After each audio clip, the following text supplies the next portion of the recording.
प्रणाम। ओम नमः शिवाय। श्री शिव महापुराण विद्येश्वर संहिता सप्तमोध्याय। शिवजी बोले, हे पुत्रों, आपकी कुशल तो है। मेरे अनुशासन में जगत तथा देव श्रेष्ठ अपने अपने कार्यों में लगे तो हैं। हे देवताओं, ब्रह्मा और विष्णु के बीच होने वाला युद्ध का वृतांत तो मुझे पहले से ही ज्ञात था। आप लोगों ने यहाँ आने का परिश्रम करके उसे पुनः बताया है। हे सनत कुमार, उमापति शंकर ने इस प्रकार मुस्कुराते हुए मधुर वाणी में उन देवगणों को संतुष्ट किया। इसके बाद महादेव जी ने ब्रह्मा और विष्णु की युद्ध स्थली में जाने के लिए अपने सैकड़ों गणों को वहीं सभा में आज्ञा दी। तब महादेव जी के प्रयाण के लिए अनेक प्रकार के बाजे बजने लगे और उनके गणाध्यक्ष भी अपने प्रकार से सज धज कर वाहनों पर सवार होकर जाने के लिए तैयार हो गए।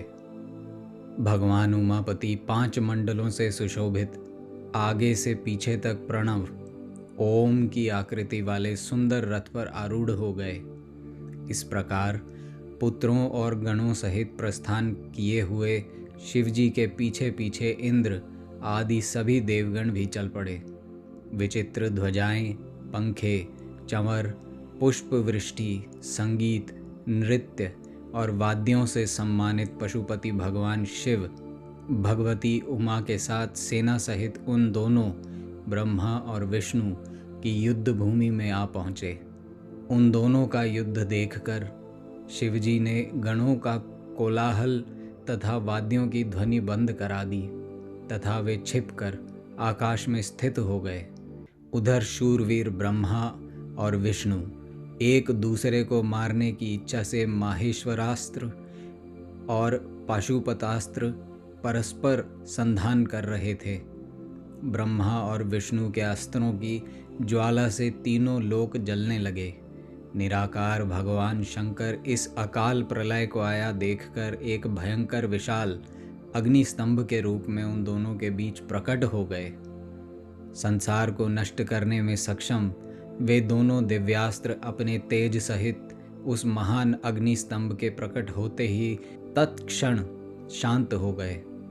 दिव्यास्त्रों को शांत करने वाले इस आश्चर्यकारी तथा शुभ अग्निस्तंभ को देखकर सभी लोग परस्पर कहने लगे कि यह अद्भुत आकार वाला स्तंभ क्या है।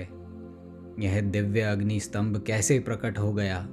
इसकी ऊंचाई की और इसकी जड़ की हम दोनों जांच करें। ऐसा एक साथ निश्चय करके वे दोनों अभिमानी वीर उसकी परीक्षा करने को तत्पर हो गए और शीघ्रतापूर्वक चल पड़े। हम दोनों के साथ रहने से यह कार्य संपन्न नहीं होगा, ऐसा कहकर विष्णु ने सूकर का रूप धारण किया और उसकी जड़ की खोज में चले। उसी प्रकार ब्रह्मा भी हंस का रूप धारण करके उसका अंत खोजने के लिए चल पड़े। पाताल लोक को खोदकर बहुत दूर तक जाने पर भी विष्णु को उस अग्नि के समान तेजस्वी स्तंभ का आधार नहीं दिखा। तब थक हार कर सूकराकृति विष्णु रणभूमि में वापस आ गए। हे तात, आकाश मार्ग से जाते हुए आपके पिता ब्रह्मा जी ने मार्ग में अद्भुत केतकी केवड़े के पुष्प को गिरते देखा। अनेक वर्षों से गिरते रहने पर भी वह ताजा और अति सुगंध युक्त था। ब्रह्मा और विष्णु के इस विग्रहपूर्ण कृत्य को देखकर भगवान परमेश्वर हंस पड़े, जिससे कंपन के कारण उनका मस्तक हिला और वह श्रेष्ठ केतकी पुष्प उन दोनों के ऊपर कृपा करने के लिए गिरा।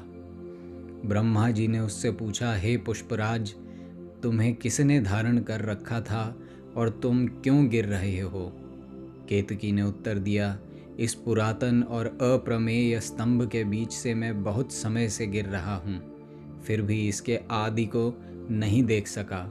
अतः आप भी इस स्तंभ का अंत देखने की आशा छोड़ दें।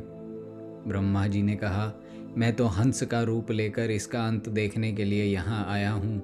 अब हे मित्र, मेरा एक अभिलाषित काम तुम्हें करना पड़ेगा। विष्णु के पास मेरे साथ चलकर तुम्हें इतना कहना है कि ब्रह्मा ने इस स्तंभ का अंत देख लिया है। हे अच्युत, मैं इस बात का साक्षी हूँ। केतकी से ऐसा कहकर ब्रह्मा ने उसे बार बार प्रणाम किया और कहा कि आपातकाल में तो मिथ्या भाषण भी प्रशस्त माना गया है, यह शास्त्र की आज्ञा है। वहाँ अति परिश्रम से थके और स्तंभ का अंत न मिलने से उदास विष्णु को देखकर ब्रह्मा प्रसन्नता से नाच उठे और षष्ठ के समान पूर्ण बातें बनाकर अच्युत विष्णु से इस प्रकार कहने लगे। हे हरे, मैंने इस स्तंभ का अग्रभाग देख लिया है, इसका साक्षी यह केतकी पुष्प है। तब उस केतकी ने भी झूठ ही विष्णु के समक्ष यह कह दिया कि ब्रह्मा की बात यथार्थ है। विष्णु ने उस बात को सत्य मानकर ब्रह्मा को स्वयं प्रणाम किया और उनका षोडशोपचार पूजन किया। उसी समय कपटी ब्रह्मा को दंडित करने के लिए उस प्रज्वलित स्तंभ लिंग से महेश्वर प्रकट हो गए।